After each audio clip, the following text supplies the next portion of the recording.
बिस्मिल्लाहिर्रहमानिर्रहीम। अस्सलाम वालेकुम। मैं समी इब्राहिम और आप देख रहे हैं हमारा यूट्यूब और फेसबुक चैनल। एक तरफ तो क्रैकडाउन जारी है सियासी कायदीन पर, सहाफ़ियों पर और अदालती अहकामात की बेतौकीरी वो हम सब देख रहे हैं,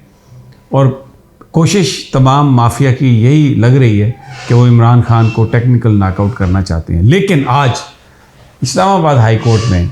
जो पीडीएम की कोशिश और इलेक्शन कमीशन भी उनके साथ इसमें शरीक था बज़ाहिर, जिसमें पीटीआई को और इमरान खान साहब को टेक्निकली नॉकआउट करना, सियासत से बाहर निकालना, जो एक कोशिश थी ममनुआ फंडिंग केस में, वो आज इस्लामाबाद हाई कोर्ट ने जो दरख्वास्त थी पीटीआई की, वो दरख्वास्त डिसमिस तो हुई है, लेकिन जो मौक़िफ़ था पीटीआई का वो दुरुस्त आज तस्लीम कर लिया गया। और अदालत की तरफ से जो फ़ैसला आया, अब उसके नतीजे में इस केस में ममनुआ फंडिंग केस या फंडिंग केस या फॉरेन फंडिंग केस, जो भी आप इसे कह लें, इसमें इमरान खान साहब की जो जमात है पीटीआई, ना वो बैन होगी, ना इमरान खान साहब के ख़िलाफ़ कोई अदालती डिक्लेरेशन आया जिसकी बुनियाद पर उनकी नाअहली मूव की जा सके। और इसके साथ साथ इलेक्शन कमीशन के हवाले से भी इस फैसले में ये लिख दिया गया कि किसी को भी नाअहल करार देने का इख्तियार इलेक्शन कमीशन के पास नहीं है। तो वो जो एक कोशिश थी नून लीग की, पीपल्स पार्टी की, मौलाना फजलुर रहमान की और पीडीएम की, जो उन्होंने फोकस किया हुआ था फंडिंग केस पर, एसके वो जो बाबर साहब हैं वो उसमें एक इंस्ट्रूमेंटल थे, वो मामला फ़िलहाल इमरान खान साहब की जो वहाँ पर सियासत पर जो एंट्री है उस पर पाबंदी लगाने की जो कोशिश थी वो नाकाम हो गई। तो आज पीडीएम इस लिहाज से ठुस हुई। वो तमाम कोशिशें जो इमरान खान को टेक्निकली इस केस की बुनियाद पर सिस्टम से निकालने की जो कोशिश थी वो नाकाम हुई। अब ये 3 मेंबर बेंच था जिसको जस्टिस ख्वाजा आमिर फ़ारूक, जो इस्लामाबाद हाई कोर्ट के चीफ जज हैं, वो इसकी सरबराही कर रहे थे, और इसमें मियां गुल हसन औरंगज़ेब भी थे, जस्टिस बाबर सत्तार भी थे। तो ये एक यानी लार्जर बेंच था। और जब ममनुआ फंडिंग केस में ये करार दिया गया इलेक्शन कमीशन की तरफ से कि इसमें फॉरेन फंडिंग भी है, और ये जो सर्टिफाइड ये जो डिक्लेरेशन दिया है इमरान खान साहब ने, वो डिक्लेरेशन जो है वो गलत है और उसकी बुनियाद पर इनकी डिस्क्वालिफिकेशन हो सकती है,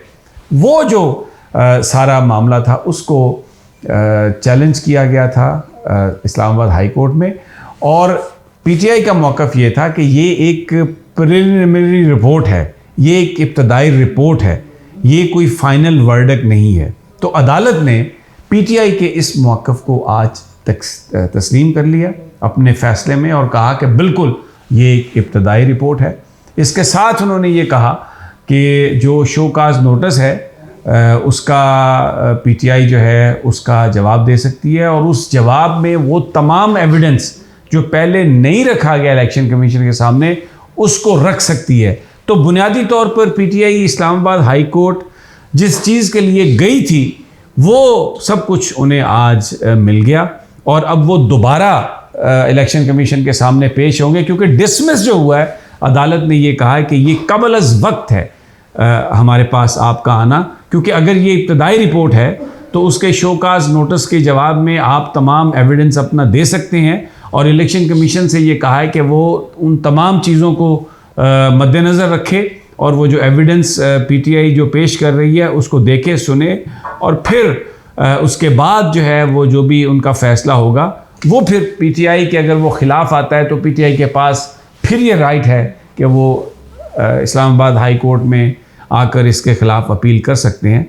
तो आज एक जो बड़ी जो कोशिश थी पीटीआई वकला की, उनको कामयाबी हुई है इस्लामाबाद हाई कोर्ट में, और ममनुआ फंडिंग केस में जो डिस्क्वालीफाई करना, पार्टी पर पाबंदी लगाना या फंड्स को कन्फिस्केट करना, इस किस्म की कोई भी जो चीज़ है वो आज इस्लामाबाद हाई कोर्ट से पीडीएम को नहीं मिली, और ये जो कोशिश है ये बज़ाहिर नाकाम हुई है। ये इस सारे माहौल में अगर हम देखें तो एक बहुत बड़ी ये ख़बर है पीटीआई के लिए, क्योंकि हर तरफ क्रैक डाउन है। इमरान रियाज आज उनको अदालत में नहीं पेश किया गया, बावजूद इसके कि वहाँ पर जज ने कहा FIA जो साइबर क्राइम सर्कल है कि वो उनको पेश करे, लेकिन उनको पेश नहीं किया गया। उनके वकील इमरान रियाज के सारा दिन आज अदालत में मौजूद रहे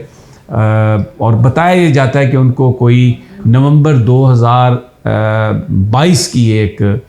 FIR है जो FIA ने दर्ज की, जो कि मैं पहले भी आपको बता चुका हूँ कवायद और ज़वाबित के मुताबिक गिरफ़्तारी नहीं हो सकती। इन्वेस्टिगेशन के लिए नोटिसेस भेजना ज़रूरी था और फिर इसके साथ साथ जो इस्लामाबाद हाई कोर्ट का वर्डिक्ट है कि जो PFUJ है उसको भी आप एतमाद में लें और उसके बाद आगे प्रोसीड करें। लेकिन वो तमाम चीज़ें मैं पिछले वीलॉग्स में भी आपको बता चुका हूँ कि वो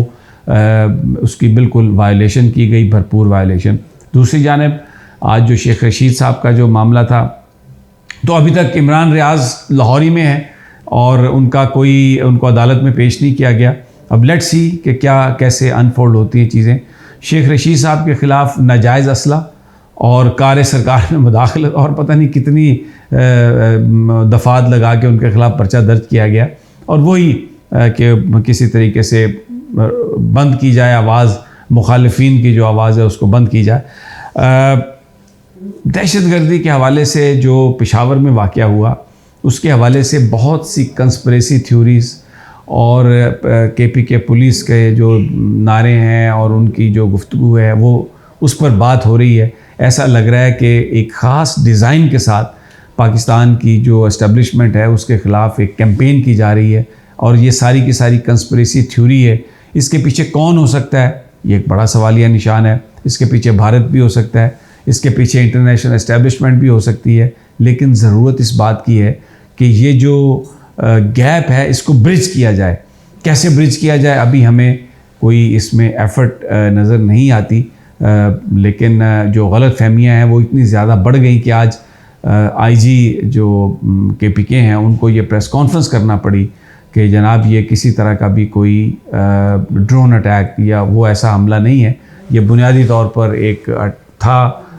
इंडिविजुअल का एक्ट था। लेकिन क्योंकि ये जो मस्जिद थी इसमें पिलर नहीं थे, तो जिस वक्त ये हुआ सब कुछ, तो क्योंकि पिलर नहीं थे तो वो ज़्यादा जो कैजुअलिटीज़ हैं वो छत गिरने से हुई हैं। और ये बहरहाल क्योंकि अभी जो इन्वेस्टिगेशन हुई है उसमें जो मुल्ज़म था उसने क्योंकि पुलिस की वर्दी पहनी हुई थी और IG साहब के मुताबिक जो वहाँ पर तैनात थे एहलकार, उन्होंने उसको अपना पेटी भाई समझ के, अपना पुलिस का एक जवान समझ के उसकी तलाशी नहीं ली। लेकिन ये उनकी जो अंडरस्टैंडिंग थी या गलती बड़ी महंगी पड़ी और तकरीबन 100 के करीब उसमें कैजुअलिटीज़ हुई और बहुत सारे ख़ानदान इससे मुतासर हुए और पूरे मुल्क में एक बड़ी इस वक्त सोगवार सी फ़ज़ा है और ये सारा जो माहौल है। लेकिन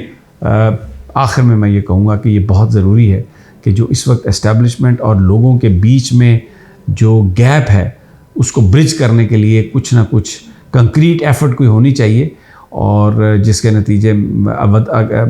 अदरवाइज़ ये बड़ी एक नुकसानदेह चीज़। इजाज़त दीजिए, अगली वीडियो तक इंशाल्लाह जल्द मुलाकात होगी। अल्लाह ने के बाद।